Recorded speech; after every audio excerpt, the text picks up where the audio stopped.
గన్నవరం మాజీ ఎమ్మెల్యే వల్లభనేని వంశీపై మరో 2 కేసులు నమోదయ్యే అవకాశం ఉందని చెబుతున్నారు. నియోజకవర్గంలో వంశీ అక్రమాలపై అధికారులు ఫోకస్ పెంచారు. ముఖ్యంగా మట్టి, గ్రావెల్ తవ్వకాలపై విజిలెన్స్ విచారణ కూడా జరిగింది. 210 కోట్ల రూపాయల మేర అక్రమంగా మట్టి తవ్వుకున్నారని ప్రాథమిక అంచనాకు వచ్చారు. ప్రభుత్వానికి నివేదిక కూడా సమర్పించారు.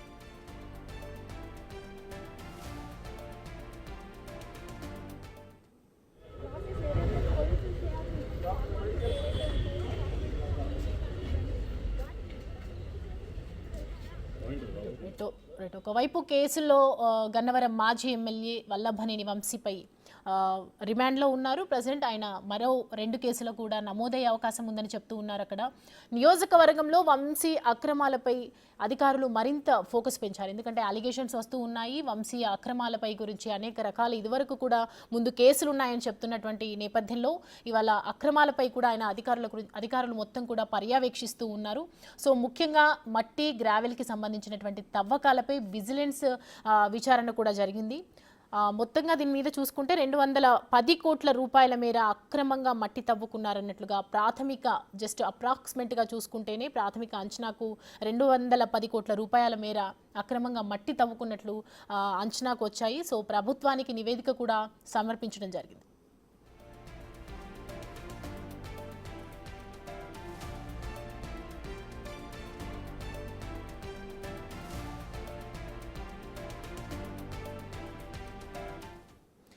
ఈ అంశానికి సంబంధించి పూర్తి డీటెయిల్స్ మా ప్రతినిధి శివ అందిస్తారు. శివ, ఒకవైపు ఒక కేసులో రిమాండ్లో ఉన్నారు ప్రస్తుతం వల్లభనేని వంశీ, మరోవైపు అక్రమంగా మట్టి తవ్వుకున్నారని, గ్రావెల్ తవ్వకాలు ఉన్నాయని చెప్పి అనేక ఆరోపణలు వస్తూ ఉన్నాయి. సో దాని ముందు ప్రభుత్వం దగ్గర నివేదిక కూడా అందించారు అధికారులు. సో దీనికి సంబంధించి డీటెయిల్స్ ఏంటి? మొత్తం మీద చూసుకుంటే మాజీ ఎమ్మెల్యే వైఎస్ఆర్సీపీ కీలకమైన నేత, గన్నవరానికి సంబంధించిన నేత వల్లభనేని వంశీ చుట్టూ ఉచ్చు బిగుస్తుంది. ఇప్పటికే ఆయన నిన్న ఒక కేసులో అరెస్ట్ చేసి రిమాండ్లో ప్రస్తుతం విజయవాడ జైల్లో ఉన్న ఆయనపై పాత కేసులు 15 కేసులు ఆయనపై ఉన్నాయి. ఈ కేసులకు సంబంధించి కూడా ఒక్కొక్కటిగా వెలికి తీసే ప్రయత్నాలు చేస్తూ ఉన్నారు. దాంతోపాటుగా మరొక 2 కేసుల్ని తెర మీదకి తీసుకొస్తున్న పరిస్థితి కనిపిస్తూ ఉంది. ఒకటి, గన్నవరం నియోజకవర్గంలో 2019 నుంచి 24 వరకు ఇళ్ల పట్టాల పంపిణీకి సంబంధించి నకిలీ ఇళ్ల పట్టాలు, నకిలీ వాడికి సంబంధించి కూడా అప్పట్లో పెను వివాదం కొనసాగింది. ఈ అంశానికి సంబంధించి కూడా అప్పట్లో ప్రతిపక్ష పార్టీ, ఇప్పుడు అధికార పార్టీ ఆందోళన చేసింది, అలాగే ఫిర్యాదు కూడా చేసింది, విచారణ చేయాలని చెప్పి కూడా డిమాండ్ చేసింది.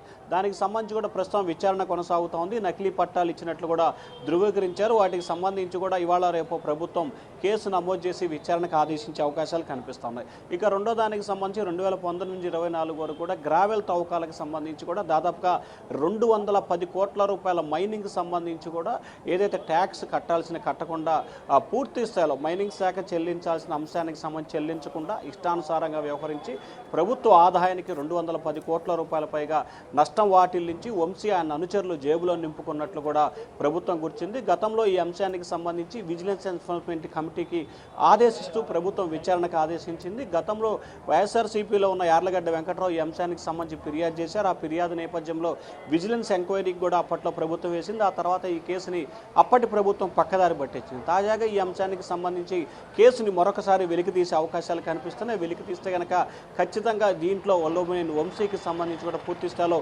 ఇబ్బందులు తప్పే అవకాశాలు కనిపించలేదు. ఎందుకంటే 1 కాదు 2 కాదు దాదాపుగా 210 కోట్ల రూపాయలకు సంబంధించి కూడా మైనింగ్ గ్రావెల్లో అక్రమాలు జరిగినట్లు విజిలెన్స్ కమిటీ నివేదిక ఇచ్చింది. ఈ నివేదిక ఆధారం చేసుకుని ప్రభుత్వం ఇవాళ రేపు కేసు నమోదు చేసే అవకాశాలు కనిపిస్తున్నాయి. దాంతోపాటుగా ఈ అంశాన్ని సిబిసిఐడి దర్యాప్తుకు ఆదేశించే అవకాశాలు కూడా కనిపిస్తున్నాయి. ఇప్పటికే ఈ అంశానికి సంబంధించి స్థానిక ఎమ్మెల్యే యార్లగడ్డ వెంకట్రావు కూడా ప్రభుత్వానికి గతంలోనే ఒక లేఖ రాశారు. తాజాగా ఇవాళ రేపట్లో సీఎం చంద్రబాబును కలిసి వంశీ వ్యవహారాలకు సంబంధించి నకిలీ పట్టాలకు సంబంధించి కానీ, గ్రావెల్కి సంబంధించి కానీ, మైనింగ్ మాఫియాకి సంబంధించి కానీ, గతంలో జరిగిన కేసులన్నిటికి సంబంధించి ఈ కేసులన్నిటికి సంబంధించి కూడా సమగ్రమైన దర్యాప్తుకి చేయాలని చెప్పి కూడా ప్రభుత్వాన్ని కోరే అవకాశాలు కనిపిస్తున్నాయి. దీనిలో భాగంగానే వల్లభనేని వంశీ వ్యవహార శైలిలో మరొకసారి ఆయన మెడకు ఉచ్చు చిక్కునే అవకాశం కనిపిస్తూ ఉంది స్పష్టంగా. ఎందుకంటే వెలికి తీసే కొంది రోజుకో కేసు బయటకు వస్తున్న నేపథ్యంలో ఇప్పటికే 16 కేసులు ఆయన A1 నిందితుడిగా ఉన్నారు. దాంట్లో 4-5 కేసులు డిస్పోజ్ అయిన పరిస్థితి కనిపించింది. మరొక 10-11 కేసులు ఇంకా రన్నింగ్లోనే ఉన్నాయి. దాంతోపాటుగా తాజా ఒక కేసు, దాంతోపాటుగా ఇవాళ రేపట్లో కోర్టు ధిక్కారణకు పాల్పడ్డట్లు కూడా ఏపీ హైకోర్టులో గన్నవరం పోలీసులు ఒక పిటిషన్ దాఖలు చేయబోతున్నారు. దాంతోపాటుగా మరొక 2 కేసులు, అంటే దాదాపుగా వల్లభనేని వంశీ మీద ఇప్పటి వరకు ఉన్న కేసులు కాకుండా అదనంగా మరొక 2-3 కేసులు నమోదే అవకాశం కనిపిస్తాం. దాంట్లో ప్రధానంగా మైనింగు, నకిలీ పట్టాలకు సంబంధించి కీలకంగా మారే అవకాశాలు కనిపిస్తూ ఉన్నాయి. సౌమ్య, శివ, అంటే రోజు రోజుకి ఒక్కొక్క కేసు బయటికి వస్తూ ఉంది. అంటే కేసు ఓవరాల్గా సీరియస్ స్టాండ్ తీసుకోబోతుంది అన్నట్లుగా స్పష్టంగా కనిపిస్తోంది మనకి. అండ్ ఇప్పుడు మీరు చెప్పినట్లుగా ప్రభుత్వానికి, సీఎంకి త్వరలో అన్ని నివేదిక సమర్పించనున్నారు అధికారులు. ఓవరాల్గా దీని గురించి డిస్కషన్ ఏం చేయబోతున్నారంటే డిసిజన్ ఏ విధంగా రాబోతుందంటారు ప్రభుత్వం నుంచి? అంటే ఖచ్చితంగా ఇప్పటికే ప్రభుత్వం ఈ అంశానికి సంబంధించి కూడా విచారణకు ఆదేశించే అవకాశాలు కనిపిస్తున్నాయి. ఎందుకంటే ఇప్పటికే విజిలెన్స్ అండ్ ఎన్ఫోర్స్మెంట్ అధికారులు పూర్తి స్థాయిలో కూడా విచారణకి ఆదేశించారు. విజిలెన్స్ కూడా ప్రాథమిక నివేదికని ప్రభుత్వానికి అందజేసింది. అయితే గతంలో దీనిపై సమగ్రమైన విచారణ చేయాలని చెప్పి అప్పట్లో ఉన్న యార్లగడ్డ వెంకట్రావు వైసీపీలో ఉన్నారు, అప్పుడు వంశీ కూడా వైసీపీలో ఉన్నారు. ఇద్దరు కూడా వైసీపీలో ఉన్నారు కాబట్టి విచారణ నిలిపివేయాలని చెప్పి అప్పుడు ప్రభుత్వం నిర్ణయం తీసుకుంది. కానీ తాజాగా వంశీ వైసీపీలో ఉన్నాడు, యార్లగడ్డ టీడీపీలో ఉన్న నేపథ్యంలో దీనిపై సమగ్రమైన విచారణకు ఆదేశించే అవకాశాలు కనిపిస్తున్నాయి. ఖచ్చితంగా మైనింగ్ మాఫియాకి సంబంధించి కూడా టోటల్గా వంశీ కేసులు అన్నిటికి సంబంధించి కూడా ప్రత్యేకంగా ఒక దర్యాప్తు బృందాన్ని ఏర్పాటు చేసే అవకాశాలు కూడా కనిపిస్తున్నాయి. ఎందుకంటే వంశీకి సంబంధించి 1 కాదు 2 కాదు దాదాపుగా 10ల సంఖ్యలో కేసులు ఉన్న నేపథ్యంలో దీనిపై సమగ్రమైన విచారణకు ఆదేశించాలనేది ప్రభుత్వ ఆలోచనగా కనిపిస్తోంది. ఎందుకంటే ఇటు ముఖ్యమంత్రి కానీ, ఇటు లోకేష్ కానీ, టీడీపీ నేతలు కానీ వంశీ పేరెత్తితేనే అగ్గి మీద గుగ్గిలమే మండిపడుతున్న పరిస్థితి కనిపిస్తోంది. అసెంబ్లీ సాక్షిగానే చంద్రబాబు సతీమణిపై చేసిన వివాదాస్పద వ్యాఖ్యలు అప్పట్లో దుమారమైన ఆ వ్యాఖ్యల్ని బేస్ చేసుకున్న చంద్రబాబు అసెంబ్లీని బాయ్కాట్ చేసిన పరిస్థితి కనిపించింది. సో ఈ నేపథ్యంలో వంశీ మెడకు ఉచ్చు బిగుస్తుంది. ఒక్కొక్క కేసులుగా వెలుగులోకి వస్తున్న నేపథ్యంలో ఖచ్చితంగా వంశీ వ్యవహారానికి సంబంధించి ప్రత్యేక దర్యాప్తు బృందాన్ని ఏర్పాటు చేసే అవకాశాలు అయితే ఎక్కువగా కనిపిస్తా ఉన్నాయి. Soumya, thanks for the update Shiva.